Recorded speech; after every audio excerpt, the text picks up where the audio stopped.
Okay. Give me a crazy person. I'll reject him. Donald Trump. See, that's your problem. He's not crazy.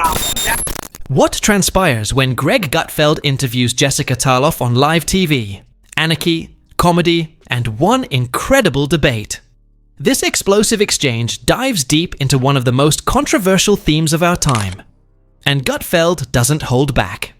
Jessica passionately defends her stance, but are her arguments truly sound? Don't forget to hit the like button and subscribe for more challenging debates and jaw-dropping moments like this one. Did you just subscribe? Awesome. Let's dive into the drama. Tampons him. Yes, I would like to talk about it. Good.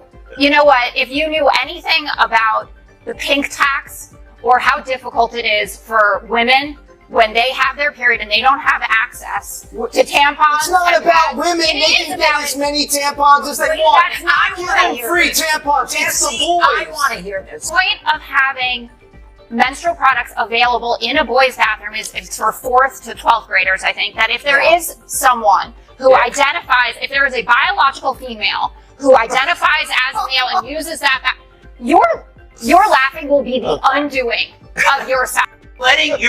You're encouraging empathy, which we all admire, go into an irrational world. You don't admire it. I need to say something No about one the National is Guard. using the boys' bathroom that's menstruating, Jessica. I would like to pull back and talk about something that would help the Democrat Party if they only listen. I'm going to pretend that I'm not talking to Jessica, but I'm talking to the whole Democratic Party.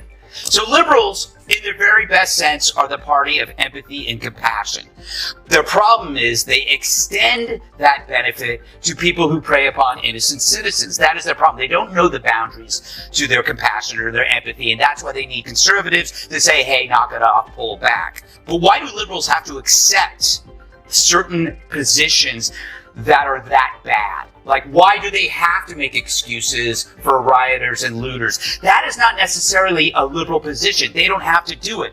So if you think of other liberal positions, arguing for surgical transitions for children, banning school choice, funding foreign wars, bailing out phalanx, what if these aren't liberal positions? They're just awful ones. Then you could reject them. You don't have to sit here and defend tampons for boys. You could just say, you know what, there's nothing liberal about that. Right? Gutfeld wasn't buying it. His biting humor underscored what he saw as the absurdity of the situation. Jessica Tarlov found herself defending a controversial policy, placing tampons in male restrooms. To her, this was about inclusivity and showing empathy toward biological females identifying as men. But Gutfeld argued, tampons aren't the issue. It's about how far we're willing to go toward absurdity. This battle wasn't just another TV spat. It was a sharp reminder of where empathy ends and madness begins.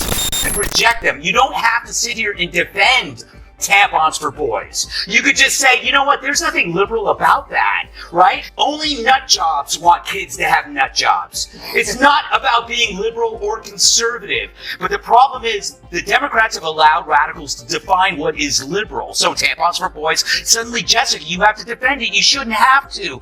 You know, liberals were always against conversion therapy. That was a psychological attempt at curing homosexuality. Now they're defending invasive surgical solutions to do the same thing.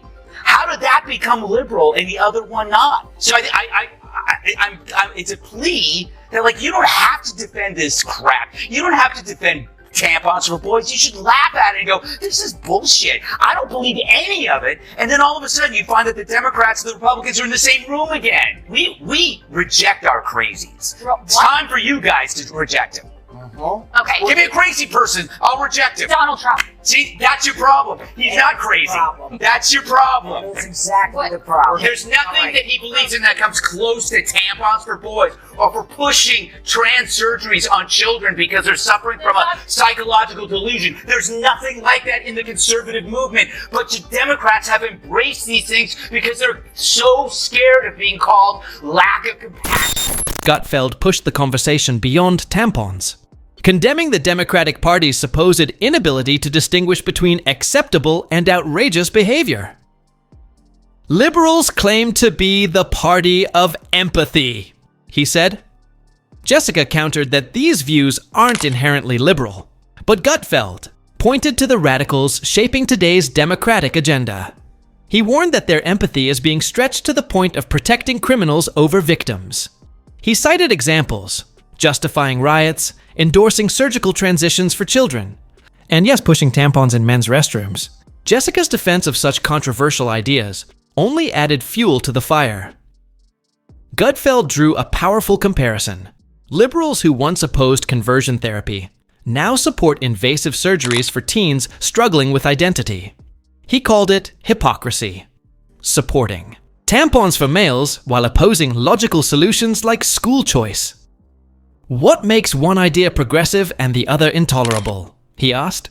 Gutfeld's stinging critique wasn't easy for Jessica to brush off, and it led to one of the episode's most revealing moments. Okay. Give me a crazy person. I'll reject him. Donald Trump. See, that's your problem. He's not crazy. That's your problem. When Gutfeld challenged Democrats to denounce their extremists the way Republicans often do, Jessica delivered what she believed was a knockout punch. She immediately labeled Donald Trump the GOP's madman. But Gutfeld fired back. That's your problem. The audience saw it. Jessica's arguments started to unravel. Trump doesn't believe in tampons for males or surgeries for toddlers, he argued. Your side has embraced these radical views out of fear of being labeled heartless. Gutfeld's takedown of Jessica Tarlov wasn't just about one policy. It was a pointed attack on the ideological emptiness driving modern politics. This wasn't just about transgender bathroom policies. It was about empathy versus irrationality. His critique exposed the Democratic Party's reluctance to set boundaries between compassion and absurdity. His message was simple but powerful. Reason must lead the way, especially when vulnerable children are involved. Where do we draw the line between empathy and irrationality? And more importantly, how can we find middle ground in a culture increasingly driven by extremes? Gutfeld's challenge to Democrats was more than a call-out. It was a warning. If they continue allowing radicals to steer the conversation, they risk losing the faith of average Americans. These questions remain unresolved as the heated online discourse about this interview continues, long after the credits rolled on Gutfeld's show. Final thoughts. This fierce takedown was more than entertainment. It was a masterclass in exposing the limits of radical policies and hollow arguments. Gutfeld's remarks left a lasting impression, even if Jessica Tarlov's fiery words resonated with some. So, what do you think? Was Gutfeld right to question her reasoning? Or do you side with Jessica's perspective? So what do you think? Drop your thoughts in the comments section below. And if you don't want to miss out on the hottest celebrity news, make sure to subscribe to Daily Finder.